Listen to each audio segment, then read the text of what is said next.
係各位網友，嗱呢條片我睇到個新聞嚇，就係達賴90歲啦。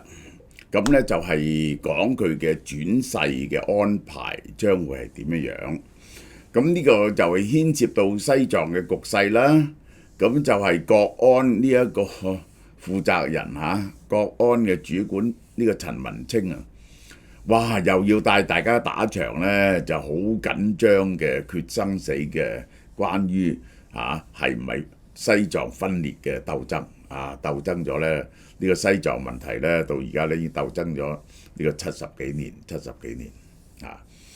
咁我就係乘機講一講，我係想乘機呢個機會講講當日達賴喇嘛係點樣逃出西藏呢個古仔，講俾大家聽嘅。達賴喇嘛7月6號90歲大壽，呢個係並且喺7月2號喺宗教長老會發表講話，外界關注佢係唔係會決定繼承人選或者公布轉世計劃，究竟點呢？呢個就係好啦。面對90大壽敏感時刻，又敏感喎，佢90歲都敏感。咁中共咧做咗3項重要措施，佈置緊。呢個《星島日報》分析係針對後達賴喇嘛時代全面準備同戰略部署。第一，6月6號，習近平見35歲嘅班禪，呢個就係呢一個號稱係班禪嘅確吉傑布。呢個係中共最高領導人時隔10年再次接受班禪拜見嘅重大政治安排。班禪喇嘛呢係地位僅次於達賴嘅藏人精神領袖啦。嗱，點解呢個時候見班禪重要呢？其實呢，就因為呢達賴即係如果一個達賴嘅班禪，一個死咗轉世呢，係要另一個去認定嘅，即係達賴嘅轉世。達賴喇嘛90歲，如果佢死咗呢，就由班禪去認定嘅。佢係要強化班禪喺轉世認證中嘅關鍵地位。喺拜會中，班禪表示呢，堅定擁護中共領導，堅決維護中國統一、民族團結、政治忠誠，一定服從你嘅命令，去揀一個你想要嘅達賴出嚟。同埋呢，習近平再次肯定呢一個班禪，就等呢個班禪呢建立佢嘅權威地位。6月13號，中國社科院中國邊疆研究所西藏研究所主辦嘅西藏嘅治理同安全研討會，聚集喺後達賴時代嘅各項議題同埋挑戰。點樣呢？研討會討論流亡海外嘅藏人點搞呢？有幾十萬藏民流亡喺外邊。由安全角度睇新時代西藏點樣治理，美國西方點樣插手西藏問題，藏獨集團最近做啲乜嘢？4個角度分析嚇。6月13號至15號，政法委書記陳文清，呢個係個酷吏嚟，佢專將國安問題咧搞到好大鑊。喺達賴嘅故鄉青海調研，強調要做好重大活動、重要時段、敏感節點嘅安全穩定工作。即係任何喺西藏青海有嘅重大活動、重要嘅時段，即係包括達賴出世乜嘢慶典之類啲咁嘢啦，敏感嘅節點，即係乜嘢都係敏感嘅，即係換屆啲咁嘅嘢，一定要安全穩定。強調而家仲係要打贏呢個打咗70年涉藏反分裂鬥爭，打咗70年，鬥爭70年都好攰喎。呢個仲有反恐怖鬥爭呢根源。西藏有恐怖襲擊咩？我未聽過。並且西寧出席部分省區市涉藏反分維穩工作座談會。西藏人民要求自治就有嘅，西藏人從來冇發生過恐怖襲擊事件。唔好砌佢哋生豬肉。西藏啲喇嘛咧至多就自焚嘅啫。陳文清就維護西藏同4個省青海、甘肅、四川、雲南、涉藏州縣安全同穩定工作作出全面部署，好重視呢個涉藏問題。嗱，點解喺青海、甘肅、四川、雲南呢？你熟中國歷史就明白，呢個就係大藏區，因為以前就係吐蕃王朝嘅地方，喺呢啲地方呢，都係有好多嘅藏民嘅。呢個係吐蕃王朝呢，喺度管治咗200年嘅，其實係200幾年嘅。達賴喇嘛喺今年3月嘅新書明確表示會打破既定嘅做法，繼任者一定要喺自由世界誕生，唔可以喺中國誕生，唔可以受北京嘅干預。嗱，睇佢講過啲乜嘢？1969年轉唔轉世由廣大嘅信眾決定。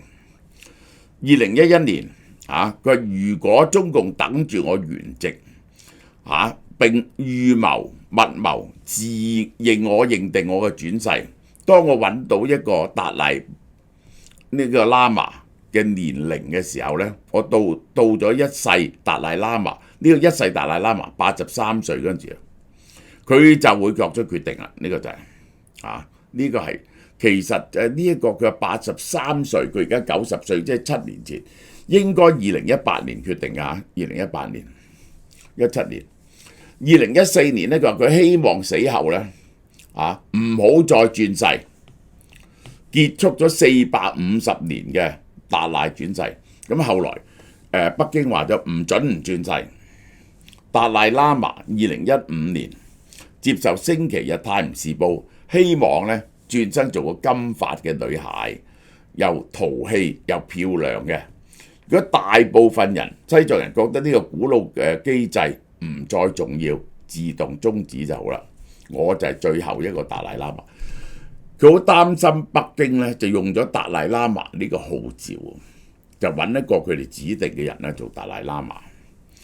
中方強烈反對達賴嘅轉世新主張，堅持下一任嘅達賴一定要按照國內穩、金瓶掣籤、中央政府批准嘅傳統方法。呢一個其實咁嘅，一定喺國內穩啦。當時冇國內噶嘛，咁呢就係如果佢哋唔能夠肯定嗰陣時呢，就金瓶掣籤嘅，唔係次次都金瓶掣籤嘅而係當時就係嘅政府 reconfirm 一下，即係咁樣。但有一個必要嘅步驟呢，就達賴一定要班禪認證，班禪要達賴認證。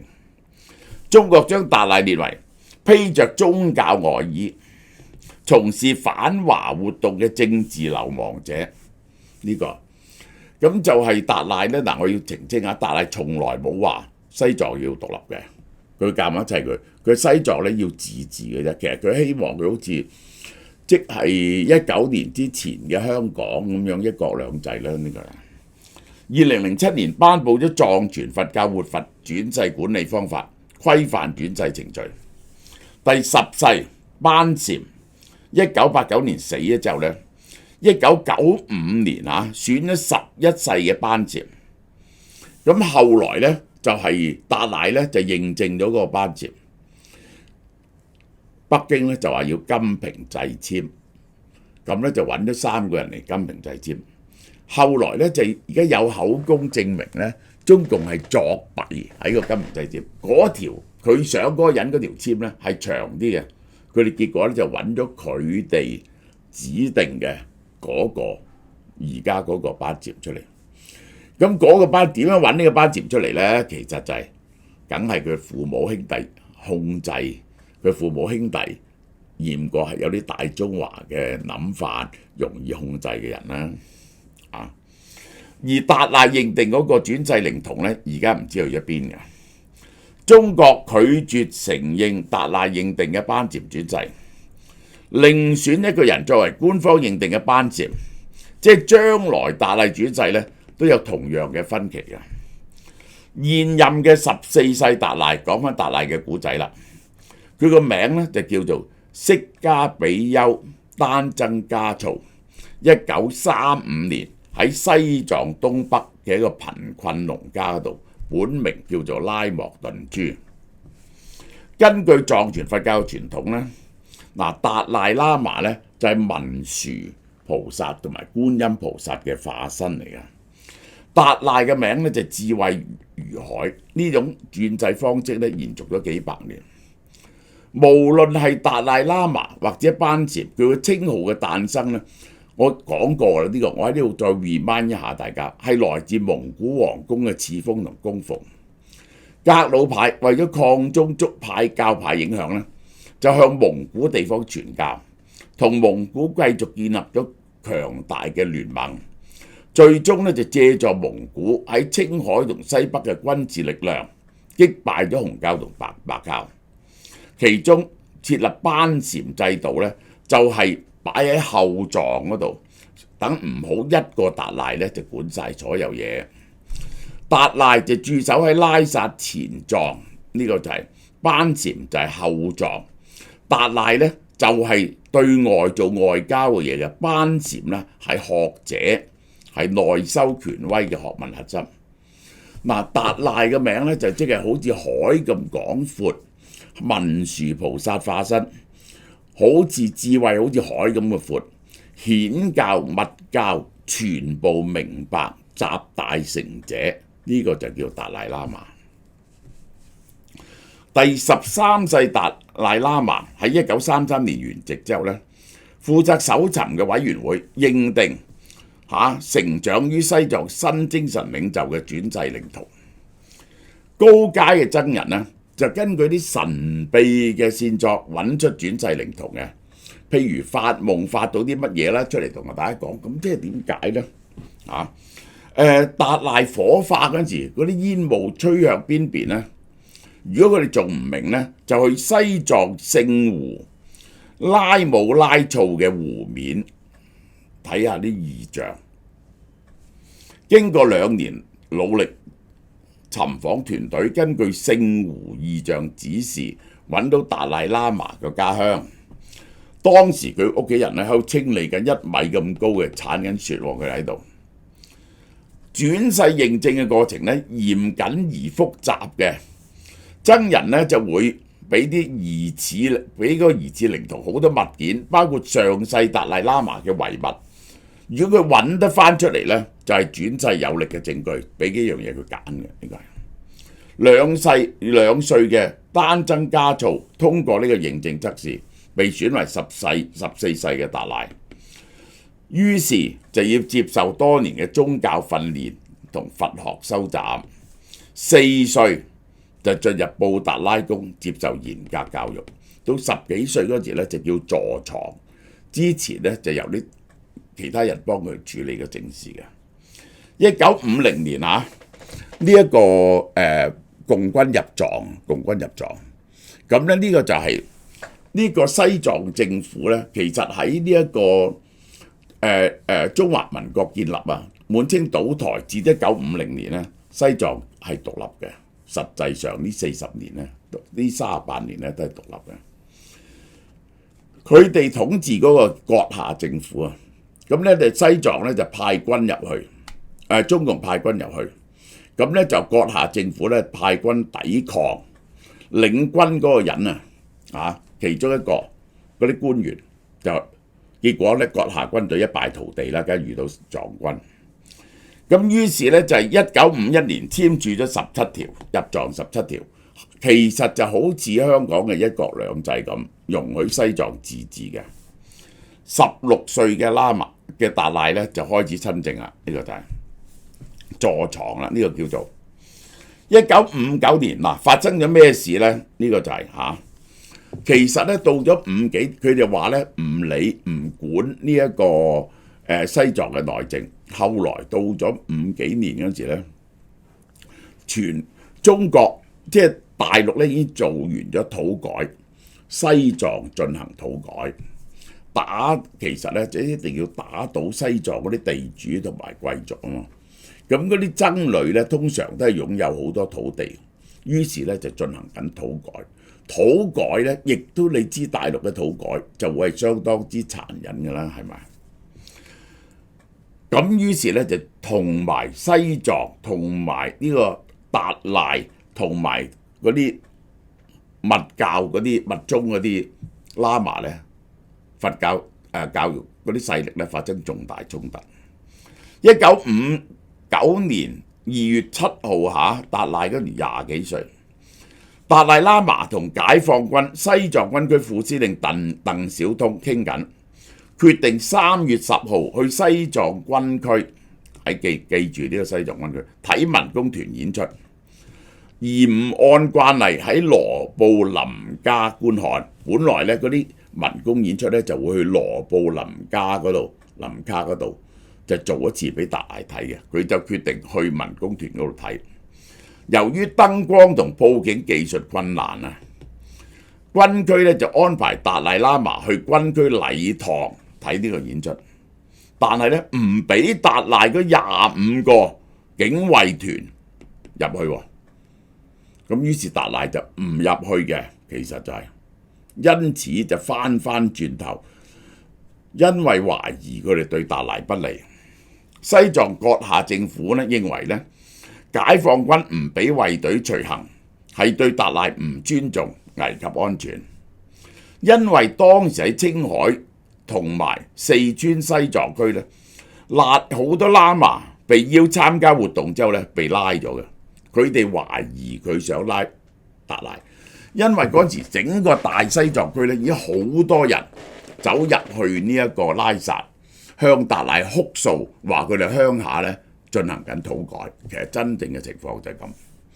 3月10號，達賴話要去軍區，身邊嘅官員力阻無效，向外曝光保密行程。漢人準備帶走達賴，喺拉薩傳播出嚟。嗰啲結果上萬個拉薩居民包圍咗佢嘅夏宮羅布林卡，請求達賴喇嘛唔好去西藏軍區。佢嗰日去，佢哋唔俾嗰啲警衛去，喺大街張貼標語、喊口號，要求中國官員同漢人離開西藏，整下就變咗咁。親中共嘅閣下官員阿旺俊美，你記住呢個名嚇，阿旺俊美呢，原本就係閣下嘅官員，派咗去同中共傾嘅，結果呢，中共就重用咗佢，佢就投降咗嘅。呢個人呢，後來統治咗西藏好耐嘅，係第1號嘅藏奸嚟㗎嚇，喺西藏人眼目中，阿達俊美喺軍區尋求庇護，其他人有啲人呢，喺親中共嗰啲人呢，係喺阿布林卡門外被憤怒嘅藏人打死。嗰啲親中共嘅人。3月17號，解放軍炮擊藏人佔領嘅阿布林卡，因為呢，佢啲大量嘅群眾呢就聚集嚇，咁佢哋呢就去叫佢哋解散，佢哋唔解散呢，用炮打佢哋，炮彈好似驟雨落下。達賴喇嘛嘅夏宮，即係阿布林卡同埋布達拉宮，都成為轟炸嘅目標。當晚10點，達賴喇嘛除咗佢嘅袈裟同埋眼鏡，着士兵嘅服裝，帶着金珠爾經書，同佢有爸爸㗎，但佢有哥哥㗎。佢嗰時同媽媽妹妹走出咗寢宮嘅大門，喺30幾個康巴游擊隊護送之下咧，佢扮一個軍人，混喺人叢中，穿過包圍嘅群眾，冇人認得出。呢個平時高咗金繳嘅活佛呢，已經變咗普通士兵。離開拉薩之後，佢係騎馬連夜趕路20個小時唔停歇，驚俾解放軍追到。回頭張望冇追兵，但深知解放軍發現一定全力追捕，分秒必爭。逃亡第3日喺個小廟短暫休息嗰時呢，13歲嘅細佬阿里仁波切睇見兄長企喺窗前，達賴喇嘛好沉重同佢講：秋傑，我哋而家係難民。